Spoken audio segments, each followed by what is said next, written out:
यदि परिवार में संबंध को नहीं स्वीकारा है, संबंध को नहीं समझा है, तो हम परिवार को समझे नहीं हैं, बिना समझे जी रहे हैं। ठीक है, समझ जाते हैं तो परिवार में व्यवस्था संबंध के आधार पे, और संबंध में भी भाव के आधार पे। संबंध कब होगा? जब भाव का निर्वाह हो रहा है। यदि भाव का निर्वाह नहीं हो रहा है तो वो संबंध है नहीं, हमने मान रखा है कि संबंध। ठीक है, और जो आधार मूल्य है वो है विश्वास। संबंध में भी आधार मूल्य कौन सा है? विश्वास। तो संबंध है मैं का मैं से, हम भी मानो है, आप भी मानो है ना, कोई दूसरा भी मानो है। संबंध को पहचानने वाला शरीर है कि मैं? मैं। शरीर से उस भाव को सिर्फ अभिव्यक्त करता है, पहचानने वाला मैं है। तो संबंध है मैं का मैं से। ठीक है, संबंध में भाव जो है वो एक मैं के दूसरे मैं के प्रति है। ये बात समझ में आती है? संबंध में जो भाव है वो भाव किसके लिए? दूसरे व्यक्ति के मैं के। ठीक है, तो एक मैं का दूसरे मैं के प्रति जो भाव है वो संबंध में होता है। भावों को पहचाना जा सकता है। ठीक है, ये निश्चित है और नौ। इन भावों के निर्वाह और एवं मूल्यांकन से क्या होता है? उभय सुख। अभी थोड़ी देर पहले बात हुई थी ना कि न्याय क्या है। तो न्याय मैंने बोला था कि न्याय का मतलब होता है जब दोनों लोगों को जो भाव अभिव्यक्त कर रहा है और जो जिसके लिए अभिव्यक्त कर रहा है, जिस दूसरे व्यक्ति के लिए अभिव्यक्त कर रहा है, उस तक वो भाव पहुंचे भी, और दोनों जो भाव व्यक्त करने वाला है और जिस तक पहुंचा है वो दोनों सुखी हो रहे हैं, तृप्त हो रहे हैं, तब तो न्याय हुआ। सुविधा पहुंचाने से जो हो रहा है वो सुख है, टेम्परेरी, वो न्याय नहीं, वो सिर्फ आराम देना। ठीक है, तो इन भावों के निर्वाह एवं वो हो रहा है कि नहीं हो रहा है इसका मूल्यांकन कर सकते। हम जैसे आपसे 50 बार पूछ रहे हैं, भाई पहुंच रहा है, हम जो बता रहे हैं पहुंच रहा है, 50 बार पूछने के बाद भी हम पूछते ही रहे, क्योंकि ये हमने अपनी जिम्मेदारी स्वीकार कर रखी है। तो जब संबंध की स्वीकृति होती है तो जिम्मेदारी का भाव आ ही जाता है। जिम्मेदारी का भाव आता है तो हम भावों के निर्वाह एवं मूल्यांकन, अगर समझ में आता है तो हम भी सुखी, आप भी सुखी। अगर समझ में नहीं आता है तो हम भी अपने में परेशान कि कैसे समझाएं, आप भी अपने परेशान की समझ में कुछ नहीं आ रहा। ठीक है ना, तो उभय सुख वहाँ नहीं हो पाता, वहाँ न्याय नहीं होता है। ठीक है, तो न्याय का मतलब ये उभय सुख। आपने पूछा था ना सुबह। तो भाव कितने हैं? एक तो विश्वास यानी ट्रस्ट, ये आधार मूल्य है। सम्मान, स्नेह, ममता, वात्सल्य, श्रद्धा, गौरव, कृतज्ञता और प्रेम। ये प्रेम जो है वो पूर्ण मूल्य। यहाँ से यात्रा, यहाँ से इसके बेस से शुरू होती है और ये सब के साथ साथ यहाँ पर पहुँच जाते हैं। अभी हम ये इसमें से किसी जगह ठहरना तो चाहते नहीं, हम यहीं तक पहुँचना चाहते हैं। हम सबके साथ प्रेम पूर्वक जीना चाहते हैं, स्नेह पूर्वक जीना चाहते हैं, सम्मान पूर्वक जीना चाहते हैं, ममता और वात्सल्य पूर्वक जीना चाहते हैं, श्रद्धा और गौरव के साथ। ऐसा ही है या नहीं? या स्नेह की जगह द्वेष पूर्वक जीना चाहते हैं, ममता की जगह शोषण पूर्वक जीना चाहते हैं, ये गाइडेंस की जगह मिसगाइड करना चाहते हैं, वात्सल्य की जगह क्या चाहते हैं?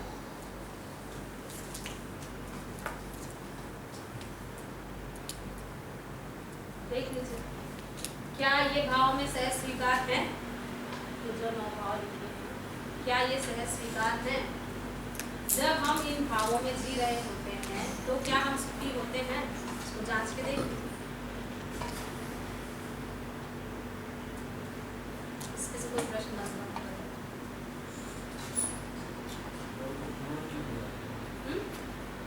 मतलब तृप्त हो गया। अब कोई and that is the end नहीं दीदी, एंड नहीं, इसको कहेंगे अब निरंतरता हो गई इन सब। अब हाँ, अब एंड का मतलब आखिरी, आप वहाँ तक पहुँच गए, मतलब आपका आखिरी स्टेज है, आप तृप्त हैं और निरंतर अब ये भाव के साथ आप निरंतर आगे के 8 भाव हो गए तो कंटिन्यूअस। हाँ, आगे के 8 भाव कह सकते हैं, लेकिन अभी इन सारे भावों की हम एक की डेफिनेशन करेंगे आगे 7 दिन, मतलब जब 7 दिन का आप लोग वर्कशॉप करेंगे तो इसको और डेप्थ में जानने की ठीक से एकदम क्लियर हो जाएगा, 1 to 1 हो जाएगा। वो जो जीवन विज्ञान है दवा के है वो यही होगा।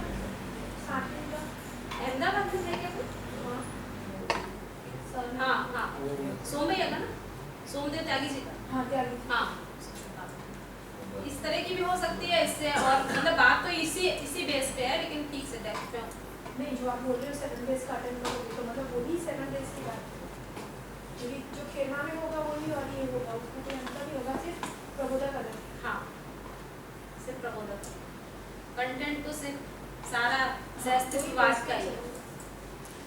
जैसे अभी हमारा ध्यान, मैं स्त्री हूँ तो मेरा ध्यान क्या है, बच्चों में बहुत है ना, ये इंस्टीट्यूट वाला मामला अपने को थोड़ा कम जमता है। जो लोग इंस्टीट्यूट में हैं और ये लोग समझ जाएंगे तो इनके सारे एग्जाम्पल इंस्टीट्यूट से लेके आएंगे। अभी यहाँ जितनी इच्छाएं लिखी थी, इनमें से कितने लोगों की इच्छाएं थी कि पैसा सबसे ज्यादा हो, है ना। तो अलग अलग जो जिस स्थिति परिस्थिति में रहता है उसका ध्यान उस तरीके से फोकस होता है। तो जैसे वहाँ है तो सोम भैया का सामाजिकता में बहुत ज्यादा है, तो यहाँ पे पता नहीं कौन करता है। सुरेश सर का हमने अटेंड नहीं किया।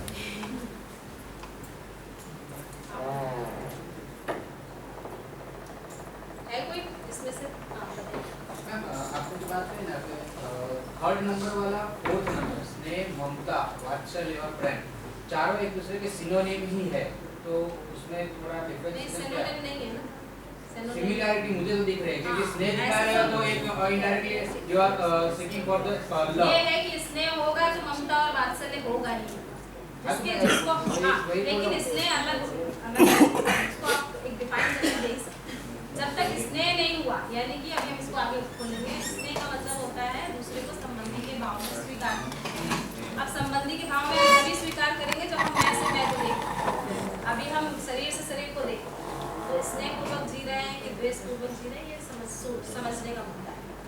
तो जब हमने किसी को अपना संबंधी के रूप में स्वीकार कर लिया, अब फिर हमारे अंदर जिम्मेदारी आ ही जाती है ममता की, उसके शरीर के पोषण संरक्षण की जिम्मेदारी लेनी है ना। फिर उसके बाद उसके मैं को समझदार जिम्मेदार बनाने की बात सही, इसकी पूरी अलग अलग ऐसा है। तो एक ही मतलब एक ही नहीं है, पर एक नहीं होते हुए भी अलग अलग नहीं किया जा सकता, एक होते हुए भी अलग अलग देखा जा सकता, अलग अलग किया नहीं जा सकता। जैसे शरीर है तो शरीर है तो एक ही, लेकिन अब ब्रेन भी है, इसमें बिना ब्रेन के शरीर नहीं है ना। किडनी भी है, इसमें बिना किडनी के शरीर नहीं है। तो सब एकदम अंग प्रत्यंग जो है ना तालमेल पूर्वक। उसी तरह भाव है, भाव में तो भाव बोला तो सब आ गया, लेकिन अब एक एक अलग अलग उसको डिफाइन कर है ना, तब उसकी निश्चित है। तो जिसके साथ जिएंगे, जैसे ममता का है तो ममता माँ के साथ ज्यादा आती है। जैसे बहुत बात हुई कि भाई 5 साल तक की बच्चा जो है माँ के साथ, तो माँ जो है उसके पोषण संरक्षण की जिम्मेदारी को स्वीकारती है और करती है, तो रहते ही है। लेकिन पिता नहीं करेगा ऐसा थोड़ी ना, पिता में भी ममता का मूल्य है, ये मूल्य तो हर मानव में है, तो पिता भी कर सकता है। लेकिन अभी हमने मूल्यों को बांट दिया है कि नहीं माँ है तो वही पोषण, पिता है तो वही शिक्षा का कार्य, जबकि माँ होती है वो शिक्षा संस्कार का काम करती है 5 साल तक। तो हर मानव में ये 9 भाव है ही, जो जिस योग्य होता है उसको निर्वाह करता है, और निर्वाह करने से तृप्ति मिलती है जिसके साथ निर्वाह किया उसको, और जिसने निर्वाह किया उसको। जैसे कल हमने एग्जाम्पल दिया था कि माँ होती वो सोती है, अपने को गीले में सुलाती है, बच्चे को सूखे में सुलाती है, उसको 1000 बार वो गंदा करता है तो 1000 बार, है ना। 4-5 साल तक, 3 साल तक तो माँ को इरिटेशन नहीं होती कि उसने गंदा किया। 3 साल के बाद होती है जब उसको लगता है कि इसको जिम्मेदार होना चाहिए। 3 साल तक तो माँ अपना करती है, तो करने में उसको दुख थोड़ी ना, तो जिम्मेदारी का निर्वाह कर रहे हैं और दुखी हो रहे हैं, तो इसका मतलब कहीं कोई भाव के प्रति हमारी अस्पष्टता है, ठीक है। क्योंकि भाव का निर्वाह करने में दुख नहीं होता, कष्ट हो सकता है, मान लीजिए गला पकड़ ले, है ना, कष्ट हो सकता है, लेकिन कष्ट बराबर दुख नहीं है। कष्ट को ठीक करा जा सकता है। बात समझ में आ रही? और किसी के इसमें से कोई प्रश्न?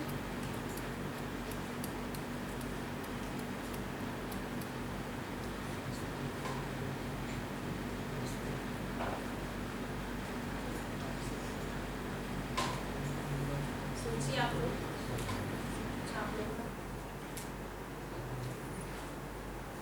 नहीं तो मैं आधार मूल्य में तो विश्वास नहीं होगा, ये सब भाव नहीं। हाँ, तो ये सब टिकता ही नहीं, ठीक है, बदल दो। ये प्रेम है, वो आधार मूल्य में नहीं आ सकता। प्रेम है तो सब ऐसा इसको काट नहीं सकते, जैसे शरीर है ना, इसमें से कुछ निकाल। ट्रस्ट फर्स्ट आता है तो ट्रस्ट के साथ साथ ट्रस्ट हम पहले समझते हैं, मतलब अगर ट्रस्ट को नहीं समझते तो इसने समझ में नहीं आएगा। प्रेम लव माइंड की बात करें तो वो आधार मूल्य में नहीं आ सकता। फर्स्ट लव क्या नहीं, उसको कोई समस्या नहीं है, लेकिन हम आधार मूल्य जो ये पूर्ण मूल्य है उसको समझे बिना हम डिपेंडेंट रहते हैं। अगर ट्रस्ट है तो ये सब तो है ही, है ना, ऐसा नहीं कि कुछ है कुछ नहीं है, हमें स्पष्ट नहीं, हमें जैसे जैसे स्पष्ट होता जाएगा हम यहाँ, क्योंकि प्रेम मूल्य जो है वो अनन्यता का भाव है, हम हर एक को अपने संबंधी के रूप में देख सकते हैं, ऐसा भी कर नहीं सकते क्योंकि अभी हम तो इरिटेशन में जी रहे हैं। अभी तो हमें हर ऐसा कोई व्यक्ति नहीं जिसके ऊपर हमें गुस्सा ना आती हो, ऐसा कोई एक व्यक्ति है जिसके ऊपर हम परमानेंट विश्वास करते हैं नहीं, तो जब विश्वास नहीं है तो प्रेम नहीं है। इसलिए प्रेम को आधार नहीं, माना नहीं गया वो है, जब तक विश्वास नहीं है अपने में, स्वयं में ही नहीं है तो हम प्रेम को कहाँ करेंगे, अभिव्यक्त कर पाएंगे। पर ऐसे ही किसी पे विश्वास नहीं कर सकते। नहीं, हमने कब कहा ऐसे करिए, जिसपे प्रेम या संबंध खुश होगा तभी तो विश्वास होगा। इसीलिए हमने कहा कि प्रेम, इसीलिए ऊपर जो ये लिखा है ना, तो दूसरे पे विश्वास करना है तो विश्वास का आधार क्या है, मैं विश्वास का आधार हूँ, मेरी जो सही समझ सही भाव है, या दूसरे को आधार मान लेंगे। हम विश्वास करने जाते तो अपनी ही समझ से तो विश्वास करते हैं ना सामने वाले, जैसे अपनी समझ होगी वैसा हम दूसरे को देखेंगे, अब जैसे अपनी समझ ठीक हो गई तो हम दूसरे को वैसा देख पाएंगे। तो हम तो विश्वास पूर्वक आपके साथ बात कर रहे हैं कि आप सही समझ सकते हैं, सही जी सकते हैं, आप सही भाव और सही समझ के साथ ही जीना चाहते हैं, ये विश्वास है मुझे, इसमें कोई शंका नहीं है।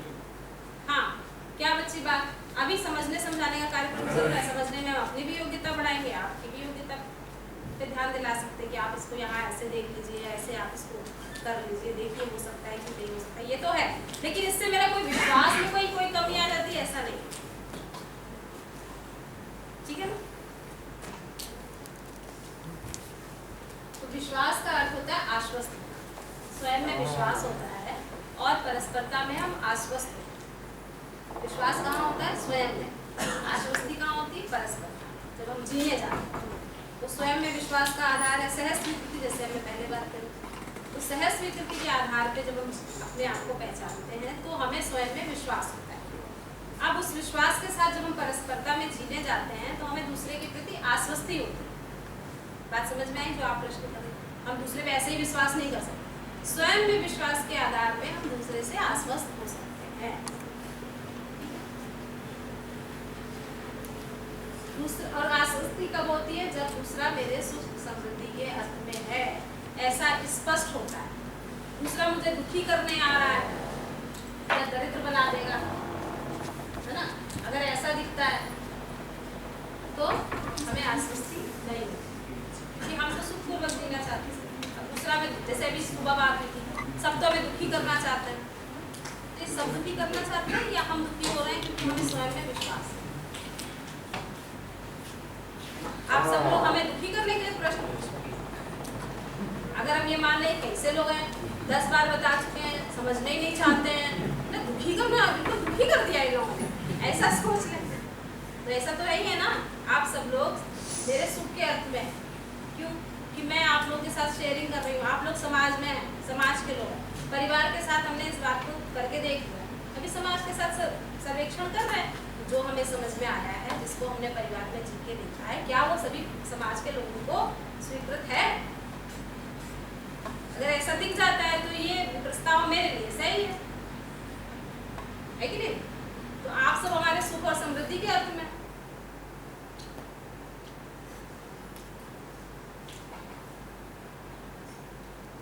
ऐसा मुझे विश्वास, और विश्वास मुझे स्वयं में है।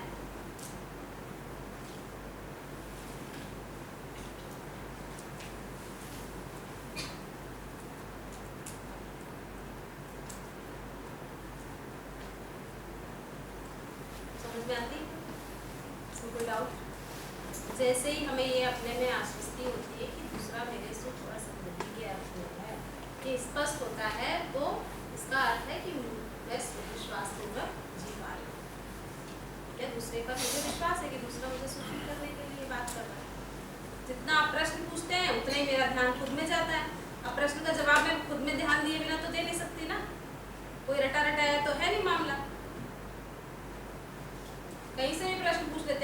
से पूछ लें, आप समाज से पूछ लें, आप कहीं से पूछ लें।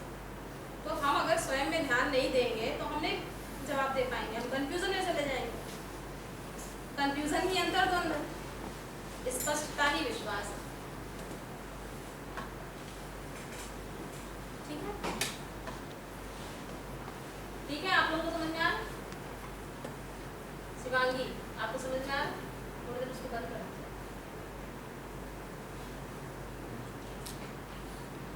तो जब इसकी जांच करने जाते हैं तो जांच में क्या पाते हैं? अपनी सहज स्वीकृति के आधार पर।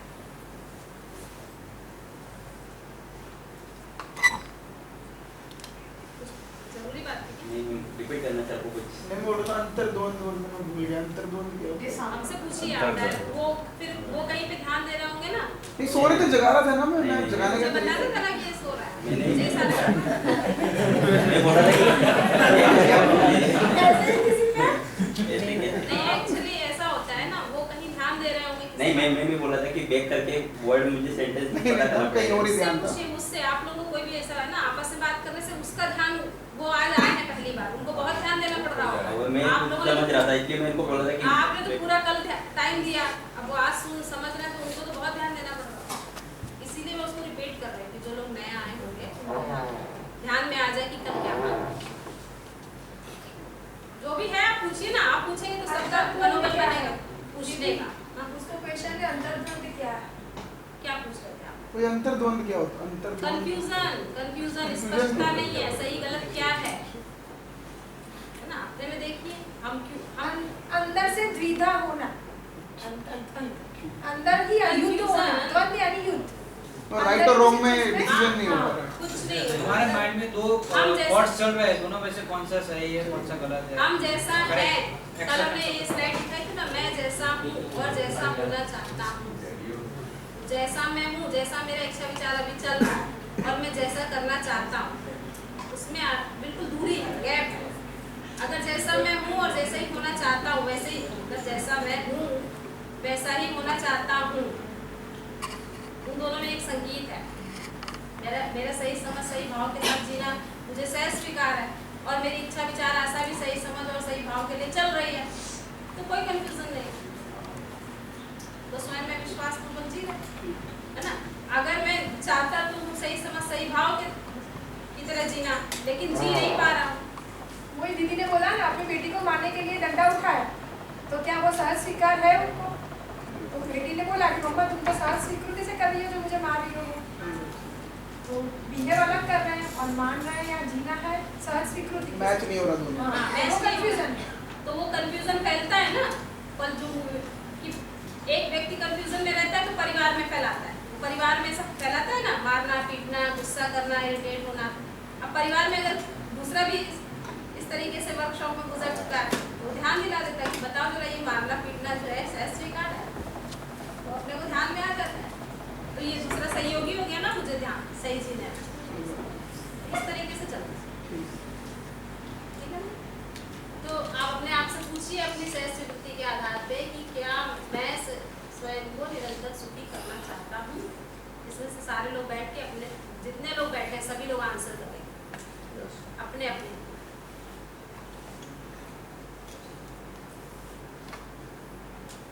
क्या मैं निरंतर सुखपूर्वक जीना चाहता हूँ या निरंतर स्वयं को निरंतर सुखी करना चाहता हूँ? कितने लोगों का हाथ हाँ में है? हाथ उठाएं। आप नहीं सुखी होना चाह रहे, निरंतर छोड़ दीजिए। निरंतर नहीं, आपको दुखी भी होना चाहिए। दुखी नहीं मीन्स एक्चुअली हम सुखी रहेंगे तो हम लेजी बन जाएंगे, तो कंटिन्यूटी हर चीज कंटिन्यूस नहीं रह सकती, तो अप डाउन्स रहे, दैट इज इम्पोर्टेंट।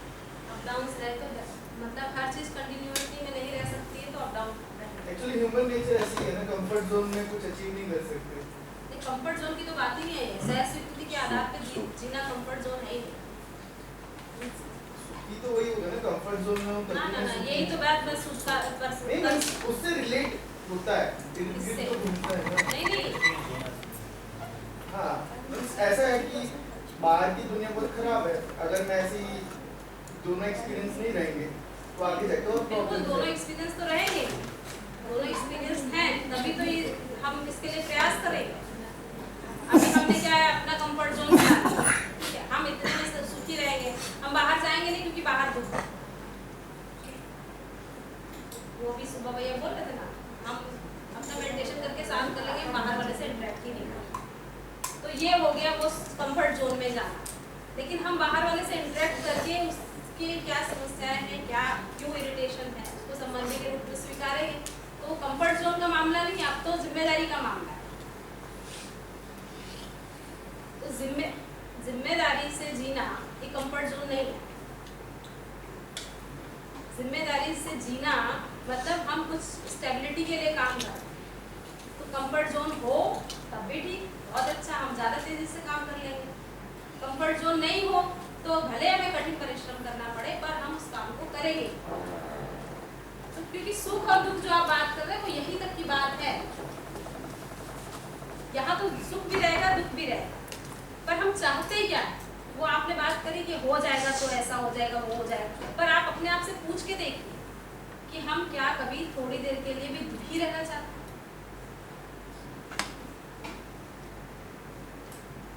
हाँ या ना में कुछ तो आंसर अपने आप से आता हो। नहीं,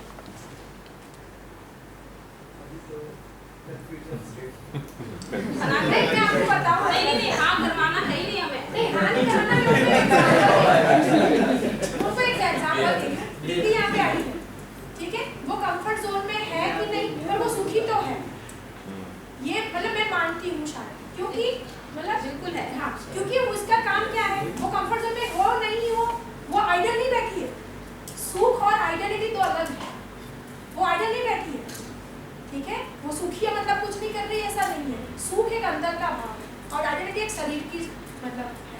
तो वो आइडियल नहीं बैठी है, फिर भी वो सुखी है, वो कंटिन्यूस वो सुखी रह सकती है। आइडियली ऐसे हम कह सकते हैं, ऐसा मेरे को संभावना दिख रही है, क्योंकि हम परिवार में इसको जी के अपने आप में स्वयं में सहज शक्ति के आधार पर बहुत श्रम पूर्वक, ये काम बहुत आसान है। जैसे आपकी कंफ्यूजन की स्थिति कभी हमारी भी रही, उस कंफ्यूजन की स्थिति से निकलना है, ये मेरा निर्णय हुआ।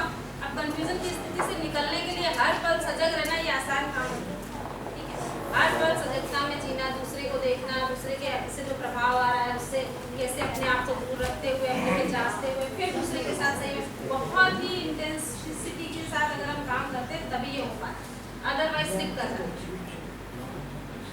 तो ये हम फिर आपसे कहते हैं कोई कंफर्ट जोन का मामला नहीं है, इसमें वही लोग आगे आए जिनके पास कुछ वो हो, जिगरा हो, है ना। अगर जिगरा नहीं है तो अपने कंफर्ट जोन को बनाए रखें, उसमें जिए, खुश रहें। जिनको अपने परिवार के साथ, अपने रिश्तेदारों के साथ कोई जिम्मेदारी का भाव महसूस होगा वही लोग इस काम को करेंगे। अगर हमें अपनी बच्ची के साथ जिम्मेदारी का भाव नहीं होता तो नहीं कर पाते। जिम्मेदारी का भाव मतलब सिर्फ उसको पालना नहीं, उसके 10 क्वेश्चन है, उसका आंसर वो कि मेरे बच्चे के साथ मैं विश्वास पूर्वक जीऊं, ये मेरी आवश्यकता है। उनकी एक बेटी ने ऐसे बोल दिया कि मम्मा तू तो इसको ज्यादा प्यार करती है, मुझे नहीं। अब वो उसको समझाना कि एक माँ दोनों को सेम प्यार करती है, ऐसा नहीं होता है। वो समझाने के लिए पहले उसको समझना और उसको सहयोगी बन के उसको उस लेवल पे ले जाना कि नहीं वो सेम है। वो क्या इजी चीज है? वो मैं के स्तर की बात है। अब मैं के स्तर की बात तो मैं तक ही समझाना पड़ेगा ना बच्चे को। जैसे अभी दीदी ने प्रश्न किया कि भाई बच्चे को तो समझाना आसान काम नहीं है, आसान नहीं है थोड़ा, पर करना तो है। नहीं मैं तो मानती हूँ जयश्री, मैंने कल क्या हुआ, ये जो हमारा कल डिस्कशन हुआ, रात को 1:30 बजे 1:20 को मेरी बेटी मेरे साथ आई, मतलब घर पे रेडी होके सोने के टाइम। तो सोने के टाइम मैंने ये सबका जो जिस्ट जो दीदी ने आज बोला वैसे मैंने उसको बात की, मैं और शरीर वाली। वो 6th स्टैंडर्ड में है, पर मुझे लगता है जिससे उसके मतलब क्वेश्चंस थे उससे लगता है कि वो 80-90% उस चीज़ को समझी आप और वो 2:30 तक हमारी बात चली। बिल्कुल बिल्कुल, मतलब ये सोचो कि 1:30 बजे बच्चा स्कूल जाता है पूरे दिन, फिर भी 2:30 तक मेरे साथ जागरूकता से बात करता है, मतलब she is having interest in it and she is understanding it. मैंने यही चर्चा, जब ये मैं और शरीर वाली बात चल रही थी दीदी, तो मैंने पहला वर्कशॉप अपने घर पे ही रखा था। और क्यों रखा था? क्योंकि ये लोग ऐसे तो बात सुनेंगे नहीं, है ना। जब सब लोग बैठेंगे तो ये लोग भी सुनेंगे। अब एक बात पे ये लोग मतलब एक उसका क्वेश्चन करने से अच्छा है इनको पूरा एक बार इससे समझा, है ना। तो हमने